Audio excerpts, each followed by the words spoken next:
Sorry about that. There was a bit of noise in the neighbors. They are blaring their music, and I'm trying to drown it out. Hello again. We resume Children of the Nameless by Brandon Sanderson. A week a bit late, but it's fine. We can resume with Chapter 12, Takenda. Let's get that audio right. There we go. Takenda had always heard the Sealand Stones spoken of in the strangest, most contradictory of tones. Villagers would bless the Nameless Angel herself for bestowing it upon the approaches. They seemed proud of the relic, which stilled the souls of the church's followers, preventing them from rising as a geist or other foul creature. Yeah, the audio sounds good. You can't hear that banging music in the background. It's pretty loud on my end. So as long as you guys can't hear it, that's all good with me.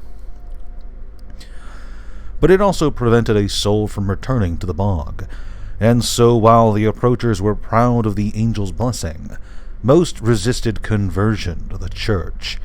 Takenda understood. The Sealand Stone was an amazing blessing, but was like a gifted ox when you had no cart to pull or no field to plow. Somehow she was both grateful for the thing and uncomfortable with it as well. Alright, that's good. Yeah, it's nothing really I can do. Complaining doesn't really do anything, so at least you guys aren't hearing it. So, she hadn't imagined that they'd keep it in the catacombs. Rom led her down a tight and spiraling stair, his lamp illuminating ancient stones, weathered not by wind or rain, but by the infinite passing of human steps. The air grew chill, damp, and they entered a realm of roots, worms, and other sightless things. At the bottom they found no door, but a strange stone mural depicting angels in flight. Rom pressed a specific part of the stone, a little knob disguised as a small angel's head, which sank into the rest. Some ancient mechanism made the stone slide open. It wasn't much of a barrier. Anyone with enough time could probably have found the bit to push. But it was a reminder. Even in the most holy of places, even in the home of an artifact meant to still spirits, it was wise to keep a locked door between yourself and the dead. They passed through the opening and entered the catacombs, which predated the existence of the priory in its current form. Takenda had expected skulls, but she found only narrow passages. The walls were set with rows of odd stones, perhaps 3 handspans wide, shaped like hexagons. Many were marked with the symbol of the Nameless Angel. "No bones?" she asked as Rom led her to the right. "No," he said. "Nobody here wants to put bodies on display. These people deserve rest, not spectacle. Those stones on the walls can be removed, each revealing a long hole burrowed into the wall. We set a body on a plank, push it in, then seal it up." She nodded, following silently. "There's a lot of room here," Rom said. "Whoever built these catacombs made plenty of space for bodies, but your people don't often choose to be buried here, as is proper." But how could she respond to that? It was true. "The bog is our heritage. I'm sorry." "Your people," he said, "balance between 2 religions. I think you want to worship both at once, suffering the priests when they visit, but then going off to give your true devotion to the bog. That troubles the prioress, I know, but I'm in no place to chide. I followed 2 gods myself, you might say. Most of my life. It wasn't virtue, but the thrill of the hunt that was my master." He led her around a curving tunnel, then rested his hand on a symbol engraved on one of the tombs. The rising wings, the symbol of the Nameless Angel, the same one wrapped around Takenda's wrist, above the hand where she carried her viol.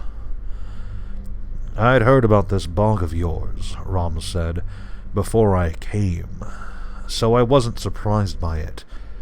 But this nameless angel, many of the local priests would rather wear her symbol than that of the church. Avacyn was the archangel," Takenda said, "and she presided over entire hosts of other angels. It was her church, but she was always a far-off divinity. The faithful here, like my sister, always preferred a more personal angel." "You mistake me," Rom said. "I was pleased to find it. After Avacyn's betrayal, finding news of another angel who still loved her people, well, it gave me hope. Hope that even a crusty, blood-stained hunter like me might be able to find peace." His lips turned down as he said that last part, for some reason, but then he just shook his head and let her down one of the many branching paths in the catacombs. He was right. There was a lot of space down here. She'd always imagined a couple of crypts, not this network of tunnels. Eventually, they reached a small stone room with padded benches along the sides. And there it was, the Sealand stone itself, a white rock like a large goose's egg, decorating a pedestal in the center. Rom closed the shades of his lantern to show that the stone glowed with its own soft light, a shifting, milky radiance, like the colors of oil on water. They spun in a serene pattern, as if the Sealand stone were filled with different iridescent fluids, flowing in an eternal circular procession. Takenda's breath caught. It was beautiful. "They say it gets brighter each time an approacher gives themselves to the church," Rom said. Can I touch it?" "Best not, young miss," he said, "but you can look. Here, sit and watch the patterns." Unable to tear her eyes away from the transfixing course of colors, Takenda stepped back until she found one of the benches, then sat down, laying her viol in her lap. "They always put the new priests down here as one of their first duties, to watch the stone," Rom said softly. "We don't guard it always, but it makes good practice for someone to meditate here while remaining alert all night. It's been a little while since I had that job, but I remember sitting here for nights on end, just staring and thinking about all the years this stone has seen. It was first given to a lone priest who kept it in a shrine. Then a church was built for it, and the catacombs to house the dead. Finally, the prioress came, and she saw a proper building here at last. The stone had seen all that and more. Perhaps I shouldn't be presumptuous, little miss, but this is your heritage as much as that bog. Lord Davriel told me earlier that my people talk too much about destiny. He said I should stand up for myself and decide my own path, rather than believing in things like fate." She looked toward Rom to find light from the Sealand stone flowing across his face. "What do you think?" he asked. "I don't know," she said. "Seems to me that it's basically impossible to choose for yourself. I mean, if I do what Davriel says, how is that any different from doing what my village tells me? That's not independence, it's just choosing a different influence." Rom grunted, and Takenda continued watching the shifting lights. She recognized that Rom had brought her down here to keep her from being caught in the conflict between Davriel and the prioress. Instead of fetching water, he just asked if she was interested in seeing the stone. "Davriel, She remembered that look in his eyes, that shadow when they'd found Brerick dead. Davriel had the second darkness in his eyes, a void to consume all life and leave the world as cold as he was. "Rom," she asked, "did you ever think about the demons you killed? When you were younger, did you worry about the hurt you were causing them?" "No," the old hunter said. "No, when I was young, I can't say that I did." "Oh." "When I went older, though," he said, "and the angels went mad, I thought about it then. I wondered, was my entire life just going to be about the killing? Was there no way to stop it? Make a world where men didn't need to fear either the darkness or the light? Did you find any answers?" "No. That's why I finally walked away." He glanced upward, then waved to her, gesturing. "Come, let's go see what the damage has been upstairs." Takenda nodded, picking up her viol and joining him. As they left, however, she noted something she'd missed at first. She'd been so focused on the sealing stone, she hadn't seen there was a mural on the wall here too. Carved stone, depicting the defeat of a terrible demon from a story she didn't know. "That mural," she said. "There's a knob like the one you pushed, under the demon's feet. Is it a secret doorway, too?" "Aye," Rom said. "You'll spot more than a few of those down here. Most lead to nothing of note, little chambers where we store embalming equipment or dust bins." "Oh, that one, though," he continued, "that leads to a tunnel out of the catacombs, into the forest. This place down here, it's not just for the dead. It's a place to barricade ourselves if something attacks. We can hide down here, get out through one of the secret exits." She nodded, thinking about that fact. Even the Priory, perhaps in particular the Priory, needed a place of retreat should an attack come.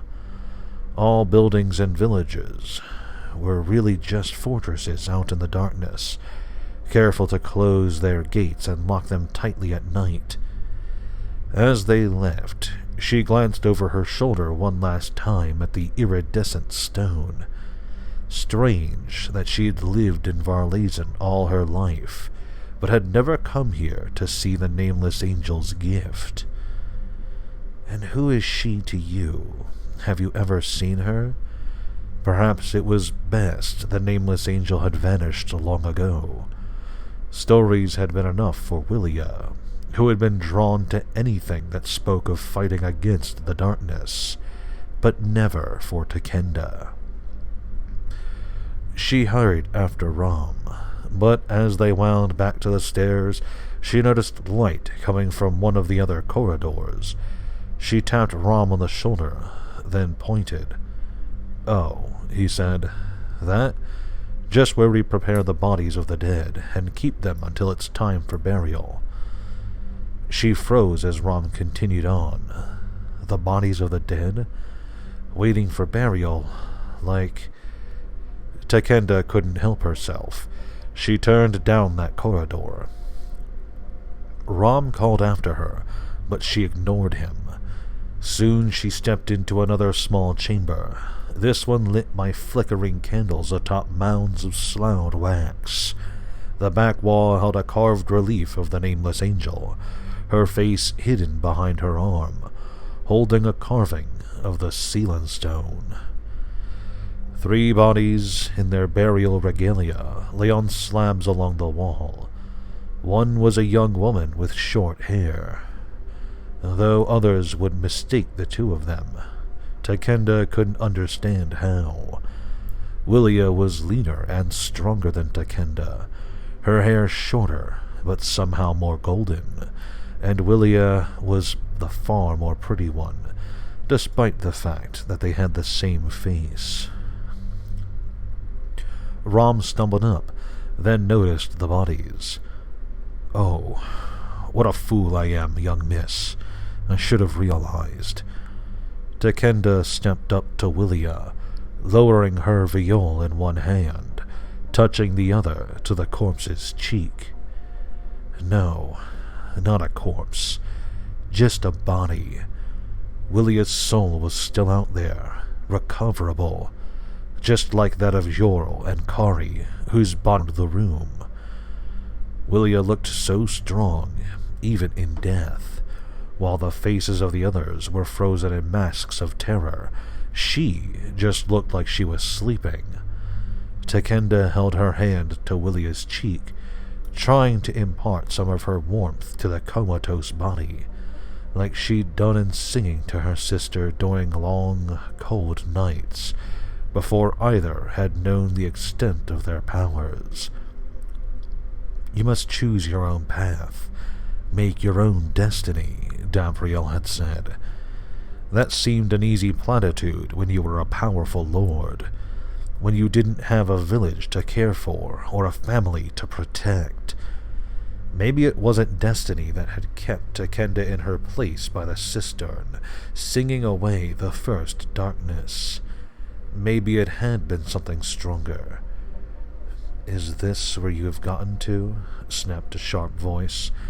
Davriel emerged into the room, and his cloak flared around him, as if stretching its arms after the cramped walk through the corridors. "My lord," Rom said, bowing. "Is the prioress... Merlinda and I have reached an amicable agreement," Davriel said, "in which she agreed she was wrong, and I agreed that killing her would be far too much a hassle. Takenda, I have what I came for. I wish to be away from this place before its stench starts to cling to my clothing." She drew her hand away from Willia's cheek. The best way to help her, the only way, was to go with this man. "We came to see the Sealant Stone," she said, following after him. "Do you think perhaps it might be able to help us somehow?" "Last I looked," Davriel replied, "it was nothing more than a pretty piece of rock with a simple dampening ward set upon it. Your songs are several orders of magnitude more potent." "It's a powerful relic," she said, feeling a spike of protectiveness, "given to us by the Nameless Angel herself." "An angel nobody has seen for decades," he said with a sniff. "The old story is nonsense. I don't know where the stone originated, but I doubt it's from an angel. Why would she give such a supposedly powerful relic to an insignificant little group of villages? It would be far more effective in a larger population center. Not everything is just about raw numbers." "Of course it isn't," Davriel said, reaching the steps. "The true import is in how those numbers add up." He took off up the stairs. Why was he suddenly so impatient? She'd practically had to bribe him to get him to investigate in the first place. Takenda hung back with Rom, who walked up the steps with a slower, more deliberate pace, gripping the handrail tightly. "He's wrong," Rom said. "The Sealant Stone's magic might not be powerful, but it doesn't need to be. It's here to shelter the souls of the faithful, and the charm being simple don't mean that ain't important. Just like faith. Don't mean to speak ill of his lordship, but that's the problem with being smart as he is. You get used to figuring things all out in your head, and when the real world doesn't match up, you make excuses." At the top of the steps, she noted a place farther down the hallway where the stark white walls had been marred by terrible black symbols in shapes that made her eyes squirm. Had he summoned demons in the middle of the priory? They reached the door out. "Thank you, Rom," Davriel said, "for your service. If I'm ever forced to exterminate the members of this priory, I'll kill you last. Mr. Varlazen, we are off. He strode out into the light. Rom hastily raised his lantern. My lord, you will want... Davriel held out his hand and summoned a jet of flame to light his way as he strode across the priory grounds. Seeing that, Rom sighed. I'd best be checking on the prioress, he told Takenda. Watch yourself this night, young miss. It's a dangerous dark watching us. That it is. She nodded to him in thanks, then hurried after Davriel. Though he didn't seem to notice the heat from the flame in his hand, it made her face begin to sweat. Why are we in such a hurry all of a sudden? She asked. Have you discovered something useful? Not really. Then why are you so eager? The demons saw them coming, and Crunchgnaw rolled the carriage up to them along the dark road. I, Davriel declared as it arrived, have decided that I'm going to take a nap. Chapter 13. Takenda. He meant it. In the middle of the quest to save the village. While the night was ticking away and each moment brought Takenda closer to losing her vision, Lord Davriel Kane took a nap. After traveling a few miles from the priory, Davriel kicked Takenda and the demons out of the carriage, pulled down the shades, then curled up in his cloak. Miss Highwater shut the door with a click, shaking her head and smiling. I can't believe this, Takenda said. It's 2:30 in the morning, Miss Highwater said. He's a powerful man when he decides he wants to be one, but he's still mortal. He needs sleep, and tonight his bedtime preparations were interrupted by a child with an improvised dagger. Inside the carriage, Davriel started snoring softly.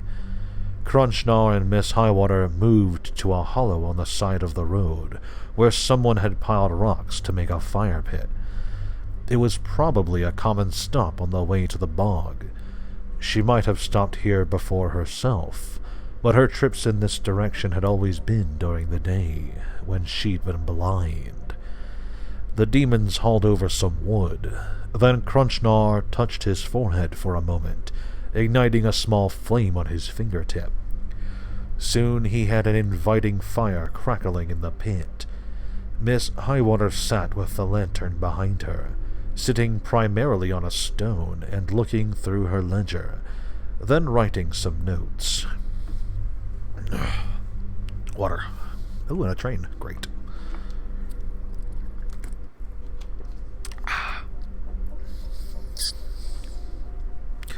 Takenda sat down near the flames and found fatigue creeping up on her as well.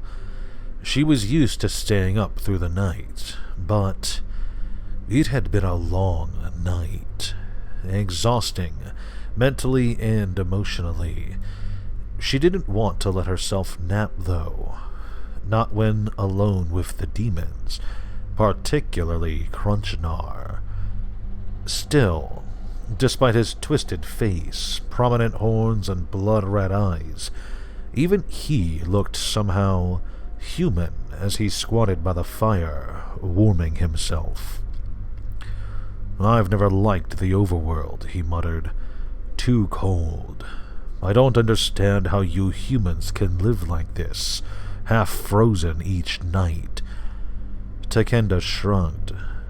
We don't really have much choice.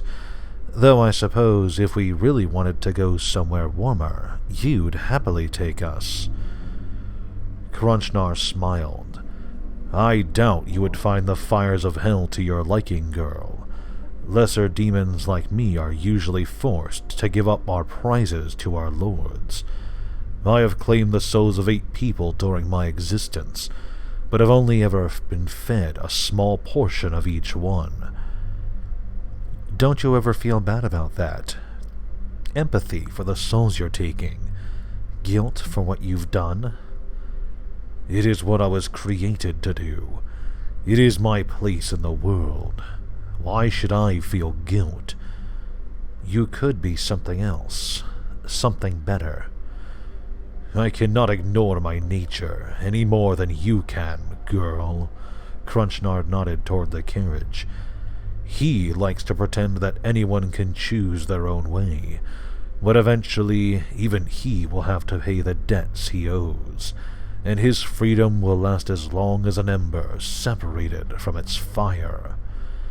Takenda shifted on her rock. The words felt uncomfortably like what she'd said to Davriel herself earlier. I was chosen by the bog. I must follow my destiny. You understand, Crunchnar said. Hellfire. Those eyes of his were disconcerting. At least Mist Highwater had pupils, even if they were red. Crunchnar's eyes were straight crimson. You are smarter than he is, for all his confidence. We could make a deal, Crunchnar said. I must keep Davriel alive for another 16 years, but perhaps we could find a way to stun him, hold him captive. He acts mighty, but has no power of his own, only what he steals. We could imprison him, and you could become the lady of the manor, rule in his place. The demon stood, looming beside the fire. Lit by its harsh light, he cast a long and terrible shadow into the forest. I would serve you and deal with any who question your rule. I would make no try for your soul. I want only his. In 16 years, I would leave you. No tricks. Crunchnar stepped closer, and Takenda cringed before him.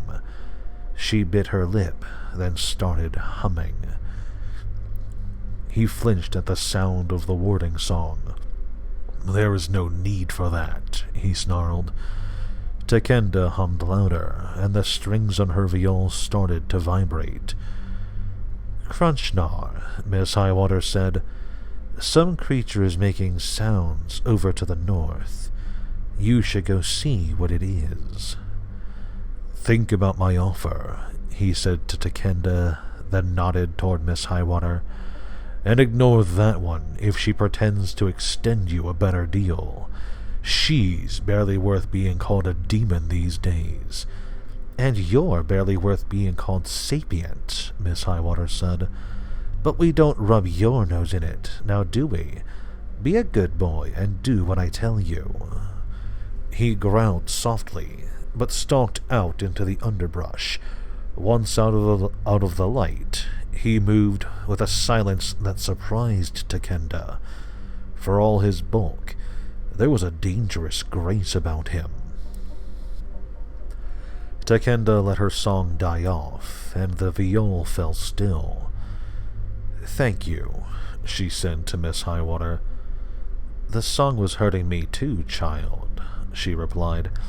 Pity, as the music seems engaging. I'd like to hear you sing a complete song, something that wouldn't seek to destroy me. Takenda stared into the fire, remembering better days.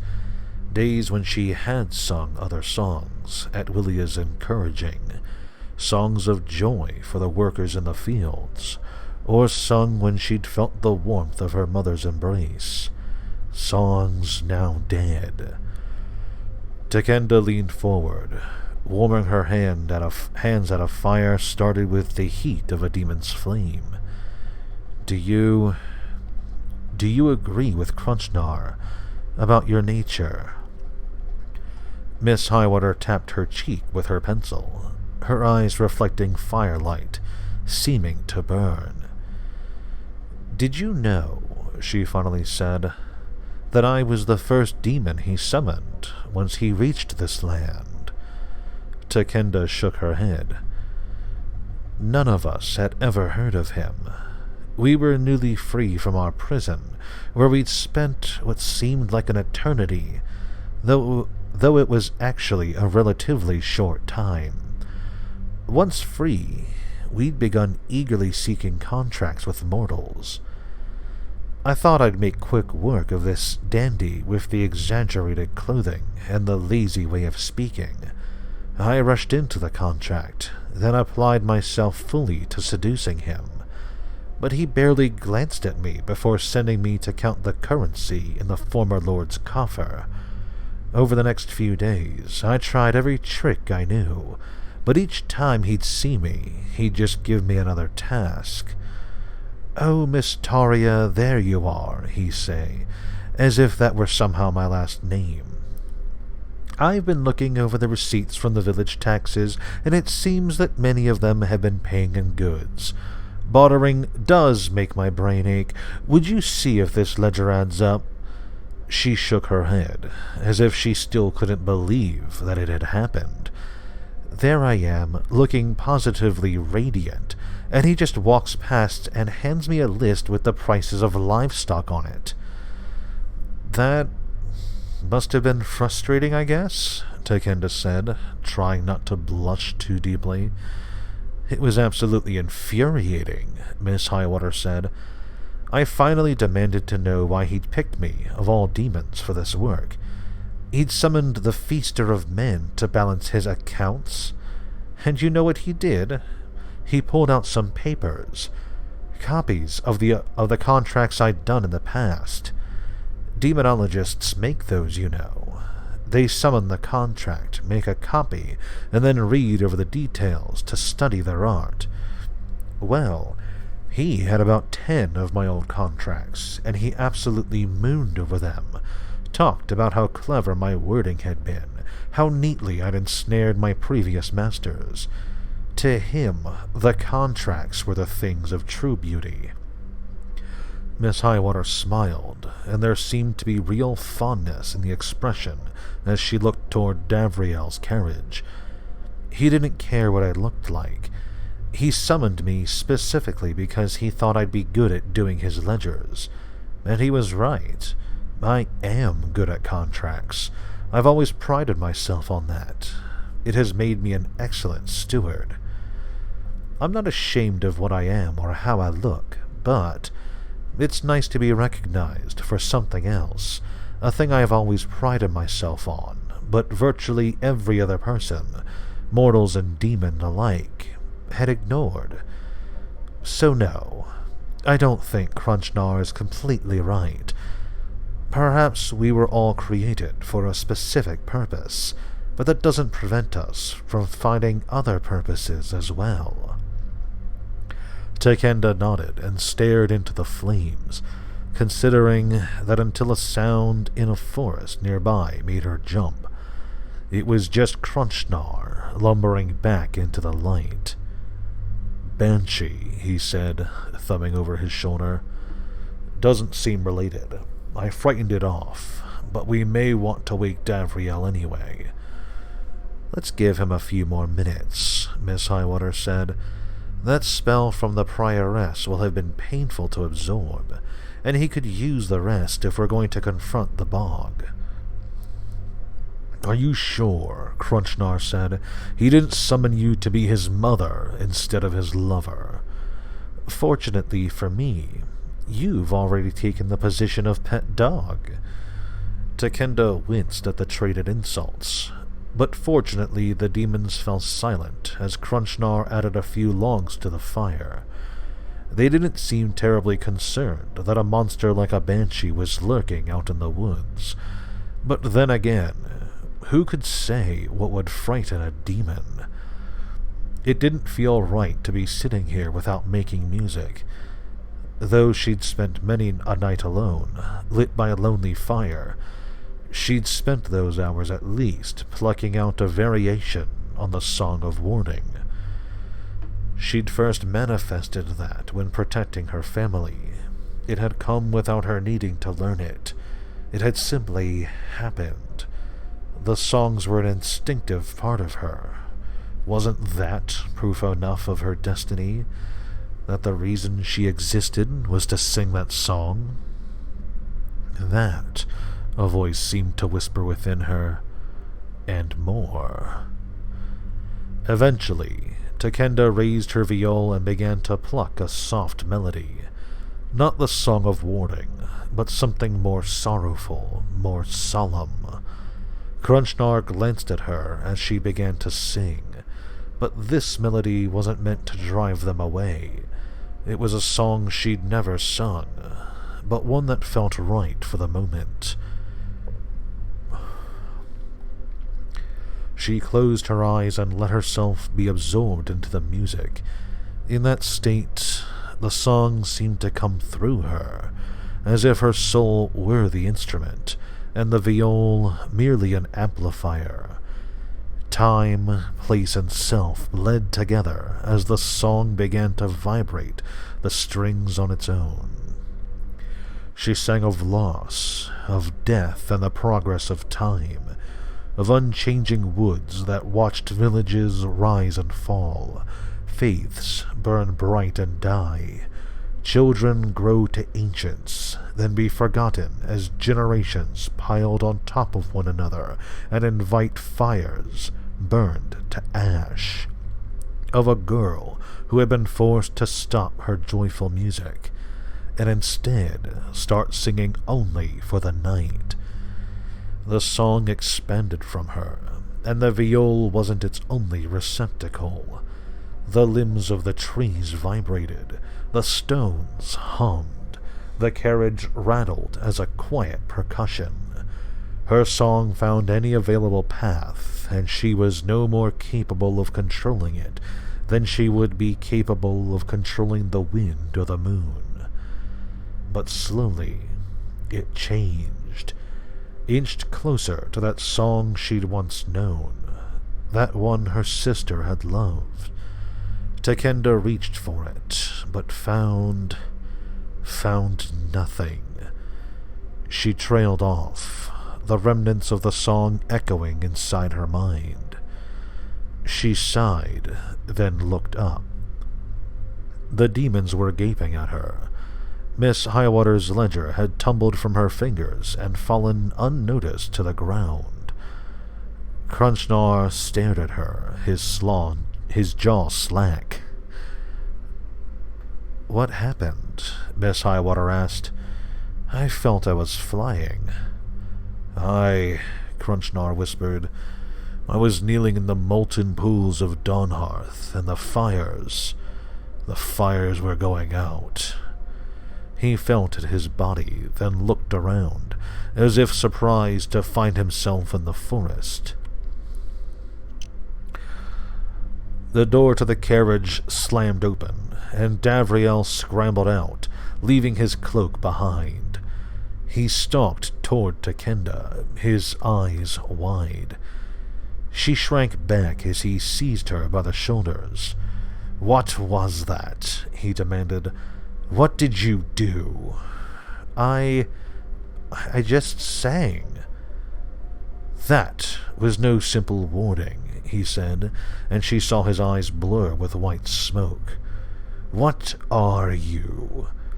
Something slammed into Takenda's mind, an overwhelming force.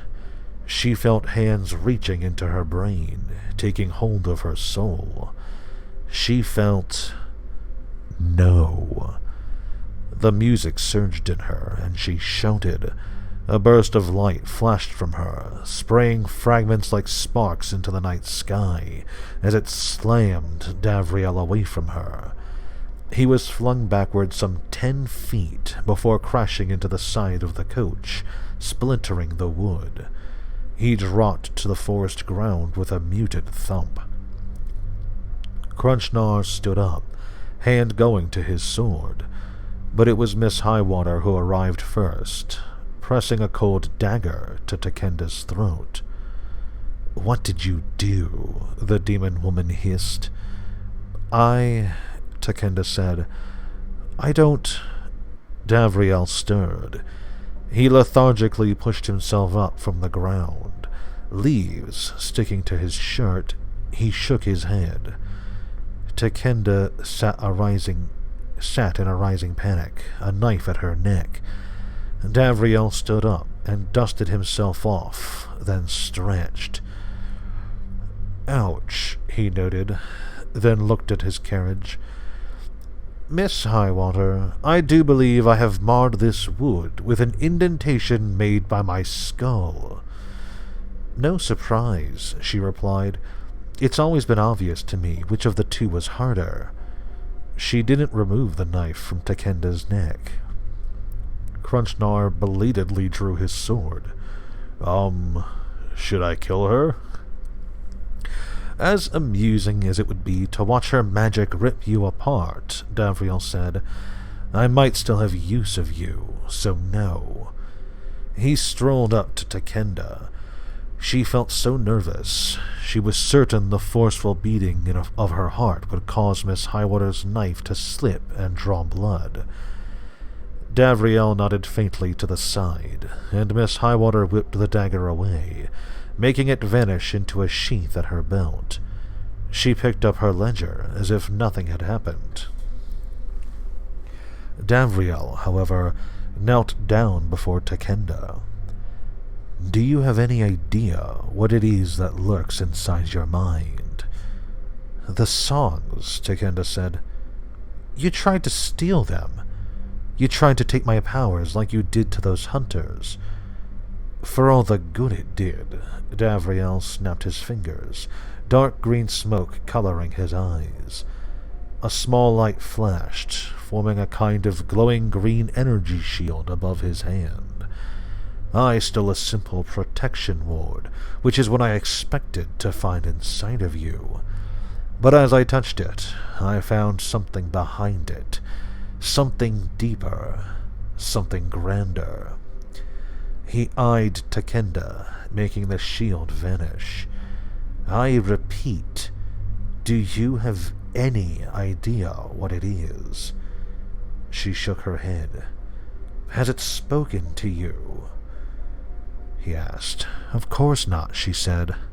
Unless you count the songs. They seem to speak through me. He frowned, then stood and turned back toward the carriage. Davriel, Takenda said, rising. I don't remember giving you permission to use my first name, girl. I don't remember giving you permission to reach into my mind. He paused, then looked back. To the side, Miss Highwater chuckled. Do you know what it is? Takenda asked. The thing you say you sensed inside of me. He climbed back into the carriage. Come, it is time to visit your bog. And that leads us to Chapter 14, where we will end it for tonight. Thank you for joining me, or thank you for watching this if you're on YouTube. I hope you enjoyed. I will look forward to seeing you guys next week. Have a good one.